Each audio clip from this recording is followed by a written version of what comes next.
So good morning. So I just reflecting last night, about 3 o'clock in the morning, on what I heard in the groups and trying to make sense of it. And I think there's sort of a changing narrative going on in several of the things that are standard practice. So I just want to reflect on it for a second. The first is about placement. There were a lot of really good discussions about placement. And the changing narrative is that even 3 or 4 years ago, placement was thought of as a low-stakes enterprise. We outsourced it to Compass in most places. They gave us a number, and that determined what happened to students. And now I think the narrative has changed, and we understand that placement is a really high-stakes enterprise for a lot of students, that too many of them are misplaced or underplaced in courses. And these instruments don't give us enough information to separate out people who are rusty, just out of practice, from people who genuinely haven't learned any of the content. And then thinking more rationally about placement and the ways we put it in place, making sure that students actually have prior warning of what it is and its importance, is a relatively inexpensive thing to do. It can make a big difference for many students, particularly vets and returning women to the workforce, and students who just had an off day and things of that sort. So think of placement as having been low stakes. It's now really high stakes. The second is DevEd. And DevEd was sort of a cash cow. Nobody thought it was designed to support students, and no one really questioned its performance. And the narrative about DevEd is it's not really a completely fair narrative, because there are beautiful examples of things going on campuses, and there are fantastic faculty sometimes working with individual sections. But the basic narrative is, rather than a pathway for people to success, DevEd is a barrier. And people are recognizing, not for everyone, but for large numbers of students who get placed in low levels of DevEd, their track record is dismal. So we need to rethink what responsible support is for our students. And we need to just step back and ask what kind of structural changes would help more of our students succeed.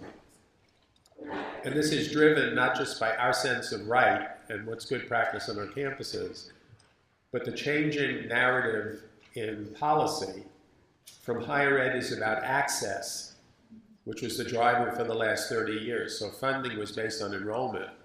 The higher ed is about completion and an economic force. So we're going to see funding formulas that actually prioritize completion.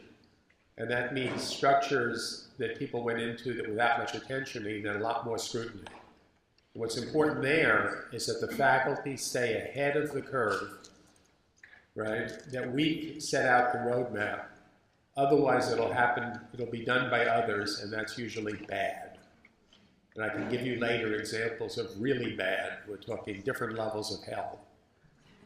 Right? So it's like really important. Student support narrative is changing.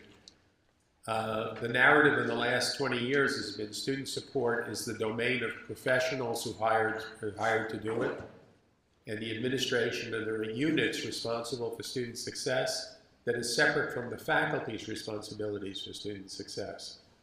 And as student success gets prioritized, we're going to be forced to think about what is our role as faculty in ensuring the success of students in our departments, in our classes, and what's our relationship to the people who've been hired to help our students deal with us. Right. So there were lots of good discussions about the first 2 weeks, first 3 weeks, right? Re-examining the division of responsibilities, and that will look different on each of your campuses, right? But the narrative is we have to re-center some responsibility for student success systemically in our math departments and in our programs. The next is advising. Typically, the narrative of advising is help students choose good courses in which they could succeed. And that's led to a confusion in which students have lots of excess credits. It delays time to graduation. And students often can't see the purposes for what they're doing. And the advising narrative has changed from enrolling students in courses to enrolling them in programs that are the best fits as we can get with their hopes, their aspirations, their talents, and creating opt-out strategies rather than opt-in, being much more directive, much more intrusive when we know things for sure, going away from a rhetoric of students have the right to fail to we have accountability for guiding them. That's a big change in narrative. And then courses. The existing narrative is that the weight of history is the driver. These courses are important for people. They teach thinking skills, right? And all, like math is Latin, the same arguments that we use for Latin. And just because it's powerful and beautiful doesn't mean everyone has to have the same thing. And now the narrative is modernization, right? What is, for students who are not STEM majors in particular, what is the best mathematics, coherent, beautiful mathematics that they should be studying? And the multiple pathways idea is the dominant narrative of the day. And the question for us is to do it with integrity, right? And make sure that it doesn't limit, but expand students' options.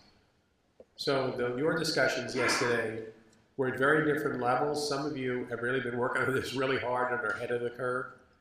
And others of you haven't had a chance to actually get away from home and talk about these ideas. So, you know, let them percolate. Pick the things to start with, but pick the ones that you think have the highest yield and start building a constituency in your departments for people who want to roll up their sleeves and improve programs, modernize efforts, and get ready for the changing policy landscape. So that's the 3-minute Evelyn Wood speed summary of the narrative changes. This can work. We wanted to show you just 2 videos. One is from Kay McClenny and the Center for Student Engagement. I mentioned it yesterday. This is part of our work on interviewing students in the first semester. These are community college students, but many of you in access institutions will recognize them. So let's see if we can make this go.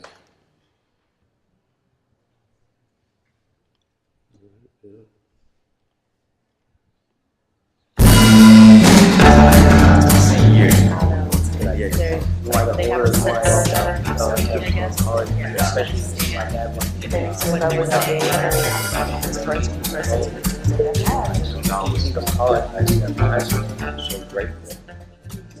Do you know what you want to study right now? Kids psychology. I want to be a coach. I have like a bunch of different things that I want to do. So. I just can't wait. I'm ready to go over there.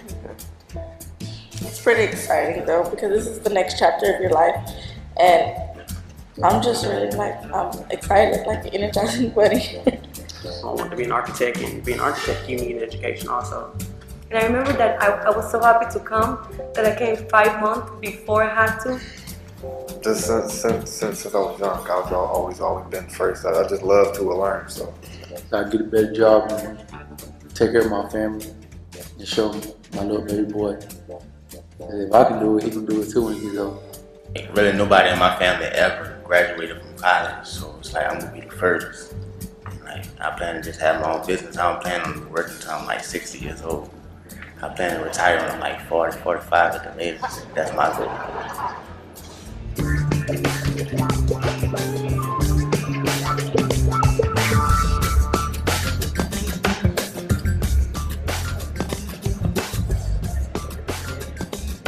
I had no idea what to do, to be honest. Like they said, it's very confusing. I got lost very easily.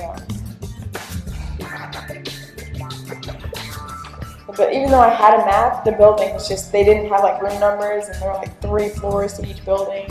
I found that trying to navigate their webpage is like trying to figure out a calculus problem when you have no clue what calculus is. Gotta come back at least 30 times before financial aid, registration, we gotta come back a lot of times.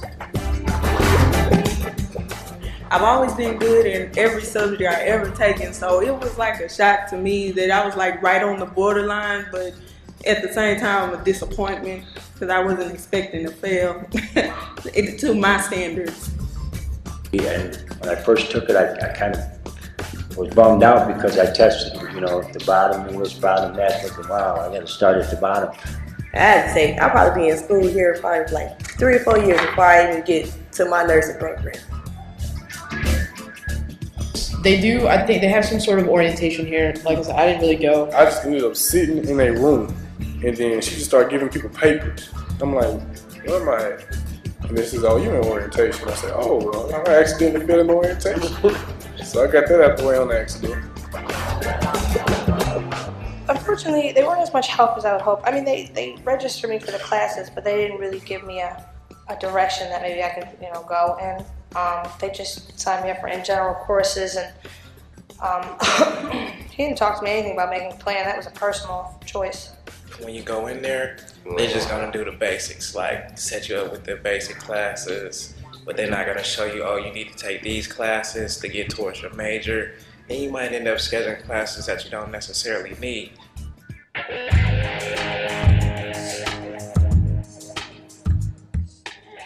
Our government class, we got the same class for government, and we sit there and we're just like, because it's just current events. Man, let's speed this up. It's just all current events, man. It feels like it goes by so slow. You get the all the information she's going over. She gives it to you in a CD, but then she's gonna read it pretty much verbatim off the slide anyway. So it's like, come on, like tell us a side note or something that's not on the PowerPoint slide. I can read this at home.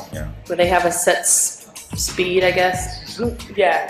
And if you learn it, you have to keep it retain because you got to go to 3 more chapters. And if you don't understand what they're saying and that's at speed, then you can kiss it to a W. So. Different from just go from not studying at all or not reading to having to read and having to study and learn. It's a difficult process. High school didn't prepare me in a way for that. I had been warned about all the challenges of college, and I believed that things were going to be a lot different, a lot harder, but I still didn't prepare. I'm kind of having trouble because of it, just keeping up with my work and stuff. I feel like I'm just floating, man. I'm not doing any greater than I should. I don't think. Maybe so. In my speech class, it's like you got a 1700 out of a 1900. I'm like, I don't know who that is. They just keep telling you, like, if you ask them your grade, and they might tell you, but you might not understand it. They tell you, like, you need to do this work. You like, oh, okay. So, what's my grade? You just have to find out at the end of the semester, and then you'll be surprised.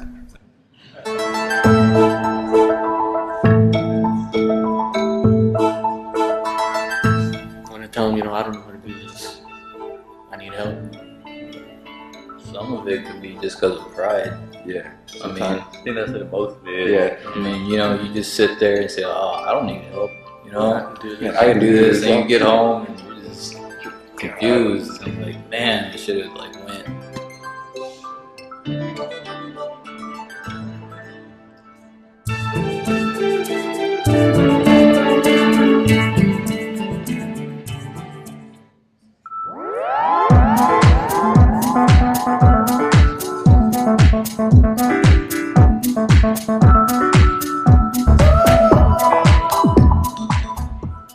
Said mandatory orientation, more so basically get rid of online orientation. Again, they said that they have more of a personal thing with a group orientation. And we said orientation should be required, so that way people can get a better understanding of what their classes are. And when they first time out here, they won't have to look for this classroom. They sat us down, gave us little notebooks and books and stuff like that, talked to us, we got our advisor. It gave me an opportunity to already meet new people, because that was also one of the things I was worried about, was like I didn't know anyone here. So I actually already made new friends. But I'm glad I did it, because I learned a lot of stuff that I did not know, and as soon as I walked out of orientation, I knew exactly what I needed to go do.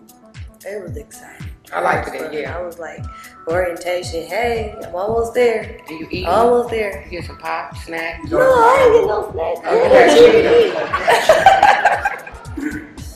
I I think it should be mandatory that every student has an advisor. When new students first come in, I think they could have like a mandatory one-on-one sit down with the counselor or something to really discuss in detail their degree plan and stuff. So I think it would be good if everyone had somebody they could talk to that is school related and can help you in your personal and your educational life. It's always good to learn, but when we have a goal, it's like, what progress am I making toward that goal? Because overall, everything else was kind of like being in the DMV. You have to sign something here and then go over here and sign something and then everywhere else. But once you sat down with the counselor, it was very helpful. College is different from high school. You have to manage your time different, and I'm barely starting to get a hold of that. It's a college success class. It was actually really useful. It just teaches you like time management and setting your goals, like what you want to do further in your education. Like all the services the school has, that's actually kind of how I learned the most about them. Was through that class. I was told about it and that it was mandatory and required, but I didn't end up taking it anyway, so it's like it wasn't obviously that required. And her classes were really tough. It was a lot of work. She tells you, you're doing good, you could do better, you're a good student. She makes you want to learn and do better in her class. Having that base of knowledge that I have after making it through her class, it's just indispensable. He makes me think hard, like so much about this certain situations, about current events and stuff, and I learned a lot. I mean, he keeps me thinking, The atmosphere is just great. Everybody knows what's going on and everybody's interested and everybody's active, and the teacher is treating us like, like it's not just another lecture.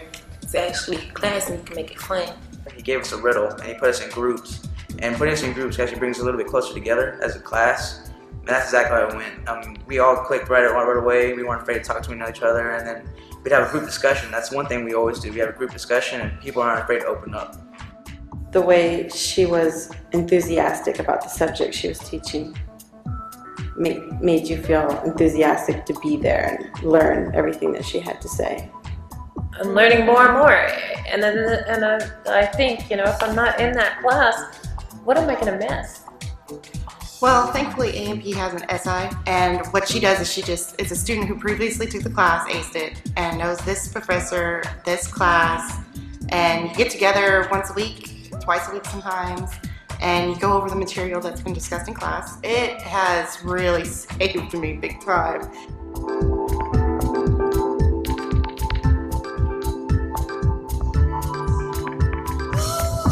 It's really, really like a community.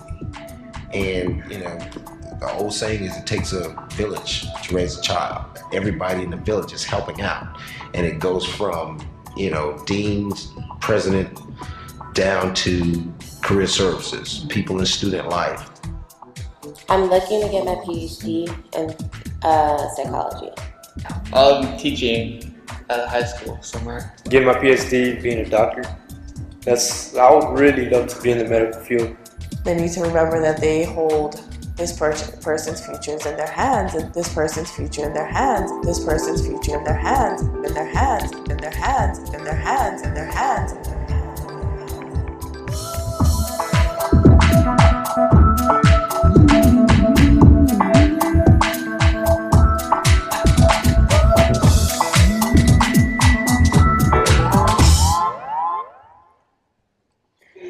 So let me just, beautiful students, right?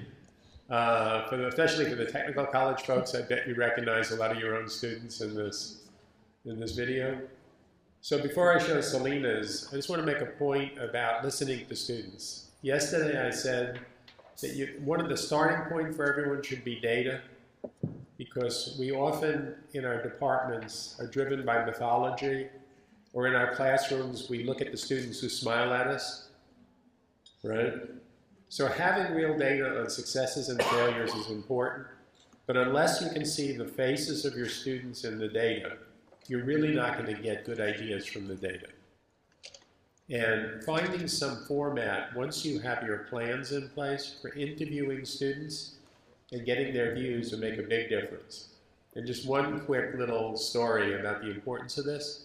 When I started teaching, I was lucky to have an advisor who suggested that I videotape my students, right? So I could actually look at what was happening when I wasn't in front of the stage. So there was a setup. I had 24 students and I had 6 tables with a mic on each table, a cameraman, and I had a lapel mic. And cameramen always filmed their idea of a good class, not yours. So the cameraman was just focused on me as I walked around and not the students. But he screwed up and he left the audio mixer was screwed up, so we heard tapes of each of the students speaking throughout the whole 50 minutes when they thought they had privacy. They thought they were only on when I was at their table. And whenever I get full of myself, my staff pull out this video. So there's the first group, there's 2 men and 2 women, 18-year-olds. And they look like they don't know each other. And they're working on a calculus problem. And they're really, you know, yeah, let's try this, let's try this. And one of the girls looks up at me and she says, Professor T, this is a really good class. And I actually thought, you know, she just sort of playing it up. And I said, thank you. And I said something like, work hard on this. And if you get this, then try this thing. And I walk off. And you see me walking across the classroom. This is the video they show at the TA trainings at UT.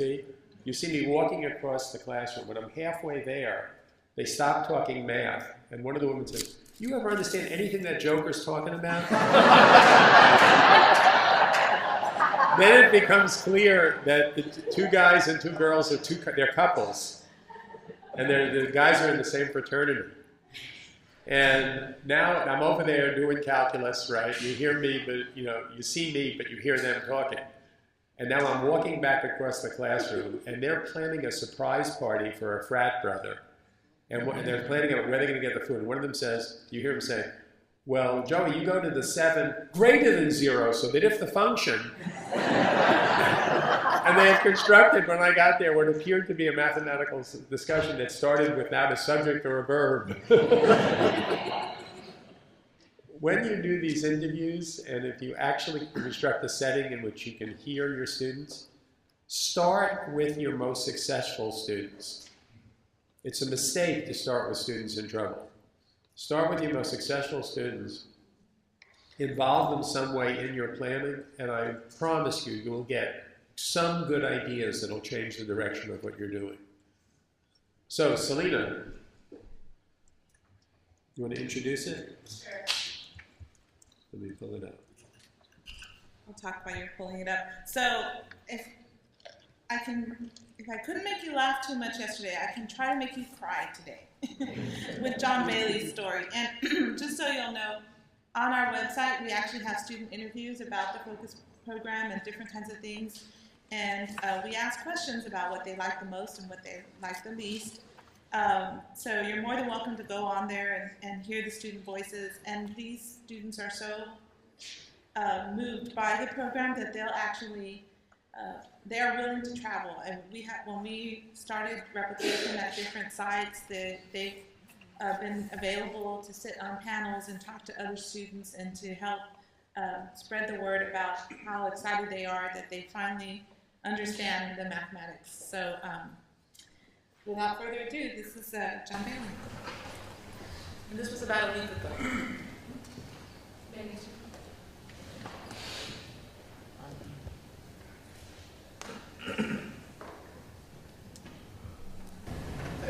In 2008, I had lost my job. I was a supervisor at Costco, and I was making pretty good money. And I was a student here before. I started here in 2003, and I had failed developmental math so many times that I was discouraged. Like I didn't want to.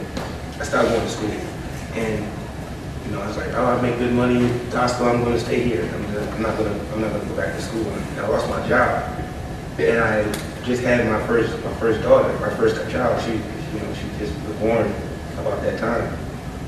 So I kind of sat around for like a year and a half, really depressed. I didn't do anything, and you could probably see me in the same place that I was in the morning if you left the house and come back. I'd be sitting in the same place, and it just dawned on me like, oh yeah, I got credits. I can go back to school.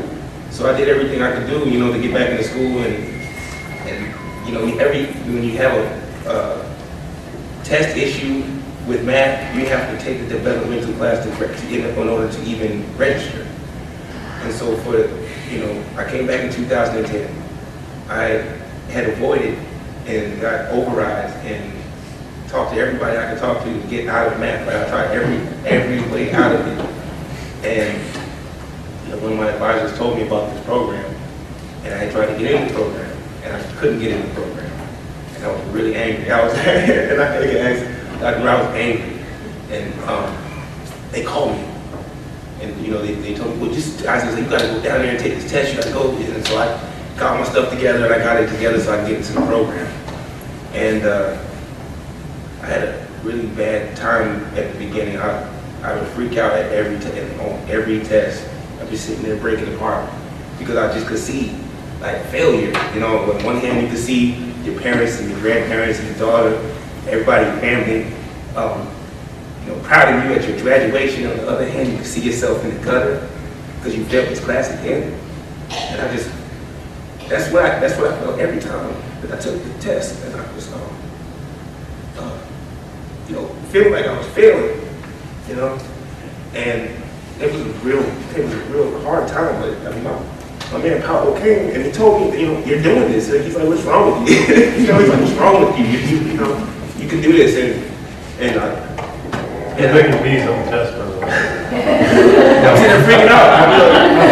I love when people are freaking out. Yeah. And I got a B in the class, and I failed time and time again. I carry around my little certificate. I didn't really plan that. I'm extremely proud of this, man. This is my backpack, and I walk around with this because I earned this thing. It was really hard, and I get to move on with my life. And that's how I feel. That's how I feel about it. I appreciate Isaac and Paulo and Dr. Willis, and I'm proud of what they've done. And I was glad to be a part of it. And I would tell anybody that if you have a hard time, because I started figuring it out. I understood and I knew, and I didn't just pass this class. I knew what I was doing when I was done. And I was really happy. And I'm glad I came in contact. It was like an accident, but I'm happy that I appreciate it. Thank you, Mr. Dale. Mr. Farman.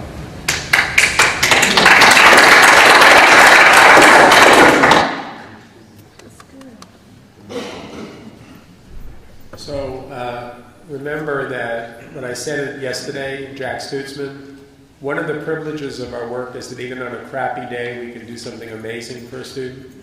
But the question we're really focused on is what systems we build so that students like this one are not an accident,